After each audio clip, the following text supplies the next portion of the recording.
সন্তানদেরকে সফল বানান। সফলতা দুনিয়ার মানদণ্ডে মনে করবেন না।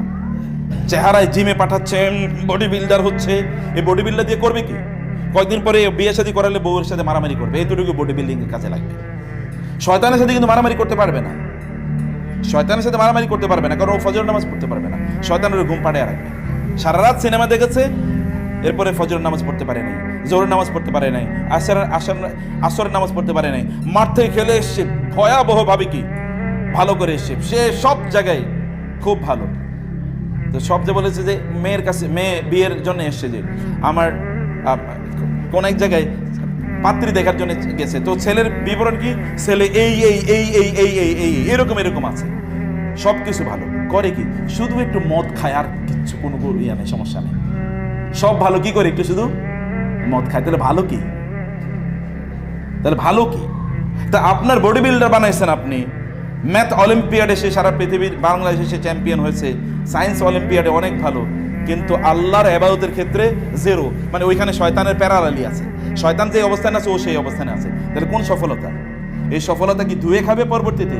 এটা কিয়ামতের দিনের পরে দেখবেন যে সত্যিকারের সফলতা কি। সেদিন যখন আল্লাহ জিজ্ঞেস করবে, তুমি তোমার সন্তানকে কি করেছিলে বলো, তোমার সন্তানের প্রতি কি দায়িত্ব পালন করেছিলে, সেদিন বলবেন যে আমি রান্না করেছিলাম, ওকে সকালবেলা ভোরে স্কুলে নিয়ে যেতাম, আবার নিয়ে যেতাম, কোচিংয়ের টিচার আসতো, আবার প্রাইভেট টিচার আসতো, তার এই পরীক্ষা সেগুলো ওইখানে নিয়ে গেছে, ওইগুলো সব বলবেন। দেখেন তখন পার পাওয়া যায় কিনা। কাফা বিনাফসিকা আল-ইয়াওমা আলাইকা হাসিবা, নিজের বিচারটা নিজে আজকে করেন যে আমি যা করছি এটা কি ঠিক করছি কিনা। শুধু অর্থনৈতিক, বোনেরা কেবলমাত্র কান্নার চোখে, আমি আমার মা বাবাকে কত কষ্ট দেখেছি, আমার সন্তানরা যেন এই কষ্ট না করে। ইমোশনাল কোন কষ্ট? খাবারের কষ্ট, খাবারের কষ্ট ওই কষ্ট বলে। এই যে আমার এখানে সোনালী মায়েদের গল্প, এটা আপনাদের জন্য বইটি নিয়ে এসে, বইটি আপনি নিয়ে যাবেন, 2টা বই আছে এখানে। সোনালী যুগের মায়েরা, ওই যে আমি যেই সকল নবী রাসূলদের অথবা যেই মায়েদের গল্প আপনাদেরকে বলেছি, এই গল্পগুলো এখানে আছে। গল্প এগুলো অথেন্টিক গল্প, বানোয়াট কোনো গল্প না। কিন্তু এখানে যে কথাটি আমি সেই জায়গায় যে বিষয়টা আমি বলছিলাম, যেমন আপনারা জানেন জুবাইর ইবনে আওয়াম রাদিয়াল্লাহু তাআলা রাসূল সাল্লাল্লাহু আলাইহি ওয়াসাল্লামের আপন ফুফাতো ভাই। রাসূল সাল্লাল্লাহু ফুফুর নাম হলো সফিয়া বিনতে আব্দুল মুত্তালিব।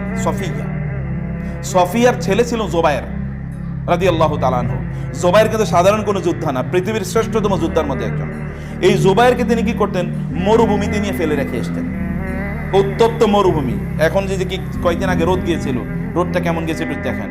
উত্তপ্ত মরুভূমিতে রেখে আসতো। লোকের বলতো তুমি এত পাষাণ কেন, মা হিসেবে তুমি কেমনে এটা করো?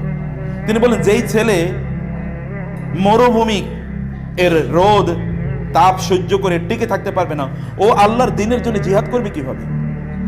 তাহলে ওই ছেলে দিয়ে আমি করবো কি? আমি কি ওকে শুধু খাওয়াবো, ওকে শুধু লালন পালন করবো? এ নাদুস নুদুস একটা চেহারা হবে, শরীর হবে, ওইখানে আপনার কি বলে একটু জ্বর হইলে তারপরে আর ঘুম থেকে উঠতে পারে না, এর মধ্যে বডি বিল্ডার বানিয়েছি, কোনো কিছু নাই, শরীরে কোনো স্ট্রেংথ স্টামিনা নাই, তো ও যুদ্ধ করবে কিভাবে? এবং সত্যিকার অর্থে তিনি কত বড় বীর যুদ্ধ হয়েছেন জানেন? কত বড় বীর যুদ্ধ! রাসূল সাল্লাল্লাহু আলাইহি ওয়াসাল্লাম বলেছেন প্রত্যেক নবীর জন্য হাওয়ারি থাকতো, আর আমার জন্য হাওয়ারি হলো কে? জুবাইর ইবনে আওয়াম। মানে প্রত্যেকের পার্সোনাল সেক্রেটারি, যিনি তাকে রক্ষা করবেন, একেবারে তার সাথে বডির সাথে লেগে থাকতেন সিকিউরিটি গার্ড হিসেবে, আমার হাওয়ারি হলো এই যে জুবাইর। কেমন যোগ্য করে আল্লাহ রাসূল, মানে আল্লাহ রাসূলের জন্য তিনি তাকে তৈরি করেছেন, বা মা কিভাবে তাকে তৈরি করলেন।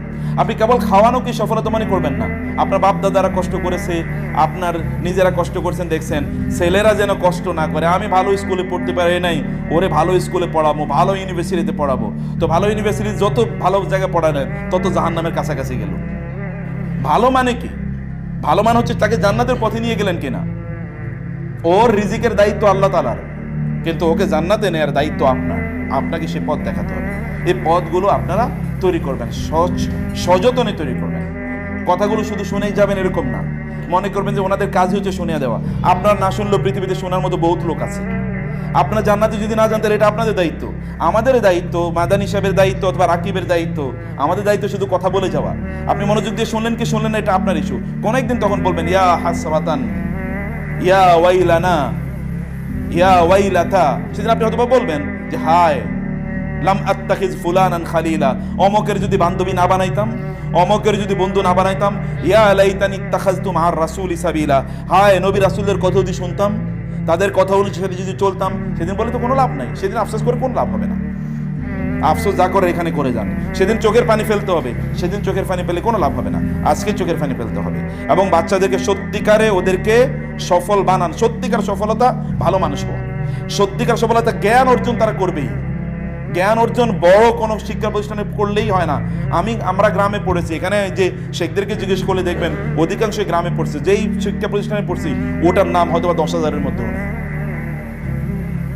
জ্ঞান বিতরণ, জ্ঞান দেয়া এটা আল্লাহর কাজ।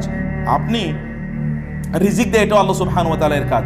আপনার এখন সম্পদ অনেক, আপনার বাপ দাদাদের সম্পদ গিয়ে দেখেন কতটুকু ছিল। এখন তো গ্রাম অঞ্চলে গেলে অট্টালিকা ভর্তি, এর আগে তো গ্রাম অঞ্চলে টিনের ঘরও পাওয়া যেত না। অতএব সম্পদ তো মানুষের বাড়ছে, সম্পদ বাড়বেই, সম্পদের জিম্মাদারি আল্লাহ তাআলার, কিন্তু ওকে ভালো মানুষ বানানোর জিম্মাদারি আপনার। এটা আপনাকে করতে হবে, এটা মনোযোগ দিয়ে করবেন, প্রত্যেকটা সেকেন্ড ম্যাটার করে। ভয়াবহ যুগ আছে এখন, ভয়াবহ যুগ মানে যুগকে গালি দিচ্ছে না, ভয়াবহ পরিস্থিতি বিরাজ করছে চারিদিকে। কয়েকদিন পরে যদি আপনার মেয়ে এসে বলে মা আমি তো মনে মনে ছেলে হয়ে গেছি, কিছু বলার নাই, কিছু বলতেও পারবেন না।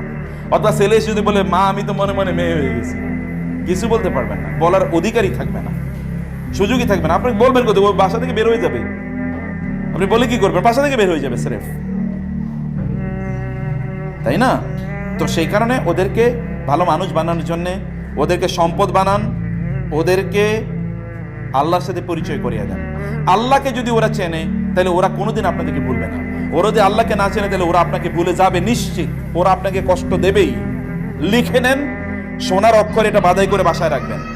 ওরা যদি আল্লাহকে না চেনে ওরা আপনাকে কষ্ট দেবেই দেবে, মাস্ট। এটা বিপরীত কোনো কিছু নাই।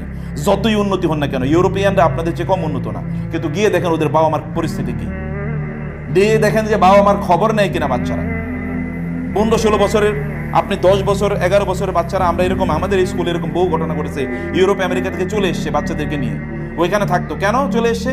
কারণ পাশের বাসার বোন বাচ্চাকে কি করেছিল, একটু শাস্তি দিয়েছিল, মানে ওকে শাসন করেছিল।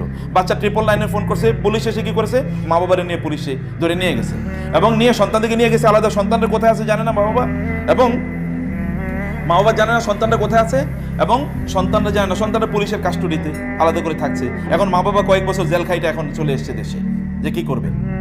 এটা ইট হ্যাপেন্স, এটা আপনাদের দেশে শুরু হবে। কারণ এই টাইট, এই জোয়ার সর্বত্র চলছে, শয়তানের জয় জয়কার সর্বত্র। আর শয়তানকে যদি রুখে দিতে হয় তাহলে আপনারাই কেবলমাত্র রুখতে পারেন, কেবল বোনেরা। বোনেদের এক হাতে থাকে দোলনা, আর এক হাতে থাকে কি পৃথিবী। বোনরা এক হাতে থাকে দোলনা, আর এক হাতে থাকে পৃথিবী। ওমর রাদিয়াল্লাহু আনহু বলেছেন যে আমার বাবার শাসন আমাকে ভালো মানুষ বানাইছে, আদারওয়াইজ আমি ভালো মানুষ হতাম না। আমার বাবার শাসন আমাকে ভালো মানুষ বানিয়েছে। আমার বাবা যদি আমাকে শাসন না করে, আমাকে ছোটবেলায় তিনি মার দিয়েছিলেন। আমি বলি না আপনাদের বাচ্চাদেরকে মার দেবেন, কিন্তু আপনাদের বাচ্চাদেরকে কে শাসন করবে? এই শাসন করার কাজ আপনাদের। ওরা মনে যা চাইছে তাই তাদেরকে কিনে দেবেন, এটা মনে করবেন যে আপনি ভালো কিছু করছেন। ওদেরকে যা চায় তা মাঝে মাঝে কিনে দেবেন না, যেন ওরা বুঝে যাই চায় তাই পাওয়া যায় না, এটা যেন তারা বুঝে না, যাই চায় তা পাওয়া যায় না। ব্রেক কষতে হয় মাঝে মাঝে জীবনের, এগুলো দিতে হয় মাঝে মাঝে। হাঁটে নিয়ে আসবেন মাঝে মাঝে স্কুলে, হাঁটো, দেখো, মাঝে মাঝে বস্তিতে নিয়ে যান যেখানে মানুষ কষ্টে আছে, এগুলো মাঝে মাঝে সেগুলো দেখান। বিভিন্ন জায়গায় ওদেরকে পরিস্থিতিটা দেখান, তাহলে ওদের মধ্যে রিয়েল ফিলিং তৈরি হবে। ওদের মাধ্যমে ভালো কাজ করান। আপনার রান্না, আপনি ওরা খাওয়া দাওয়া করছে, প্লেটটা আপনি কেন ধুইবেন? ওকে প্লেটটা ধুয়ে রাখতে পারে না, ওকে শেখাতে হবে না আপনার?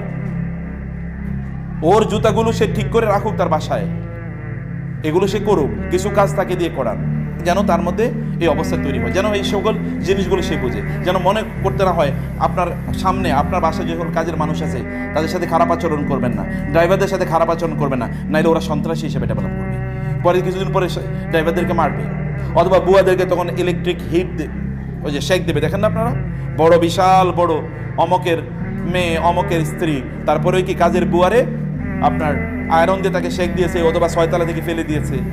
এই মূল্যবোধ তৈরি হয় না। মূল্যবোধ তৈরি হোক ছোটবেলা, মানুষকে সম্মান করতে হবে, শেখাতে হবে। তো থ্যাংক ইউ ভেরি মাচ, জাযাকুমুল্লাহ খায়ের। আপনাদেরকে অনেক অনেক ধন্যবাদ, কৃতজ্ঞতা, আপনারা কষ্ট করে সময় দিয়েছেন।